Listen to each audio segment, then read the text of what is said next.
आता गणपतीचा सण येणार आहे, नवरात्रीचा सण येणार आहे, दहीहंडी देखील आहे आणि पहिल्या दिवशी 10व्या दिवशी वगैरे जे काही मिरवणुकी होतात किंवा जे आता तात्पुरतं धार्मिक स्थळ निर्माण होतात मंडपांमध्ये, मुख्यमंत्री महोदयाचं डेसिबल पाळलं, सगळे परवानगी असतील तर आपण आश्वासित कराल का की ह्या जर काही मंडळांना सतवलं तर त्यांच्यावर काहीतरी आपण एक रेग्युलेशन कराल की ह्याच्यावर असं पुढे सतवलं जाणार नाही? मुख्यमंत्री महोदय, तुमच्याकडनं इतकं चांगलं काम होतं, पण त्या सकाळच्या 10च्या भोंग्याचीही माझी तक्रार आहे, त्याचाही विचार करा. नाही, त्याच्याकरता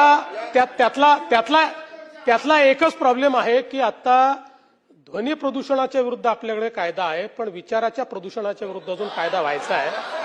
तो कायदा झाला की त्याचा आपण विचार करू. पण सन्माननीय आदित्यजींनी जो या ठिकाणी विषय मांडलेला आहे, निश्चितपणे आपल्याला कायद्यानेही जेव्हा सण असतात त्यावेळेस टेम्पररी परमिशन देऊन अशा प्रकारच्या सणांमध्ये भोंगे लावण्याची परवानगी देता येते. ती स्पेसिफिक डेसिबलमध्ये असावी अशा प्रकारचा आपला प्रयत्न असतो. निश्चितपणे त्या संदर्भात कोणालाही त्रास होणार नाही, पोलीस विनाकारण कोणाला त्रास देणार नाहीत अशा प्रकारच्या सूचना देण्यात येतील.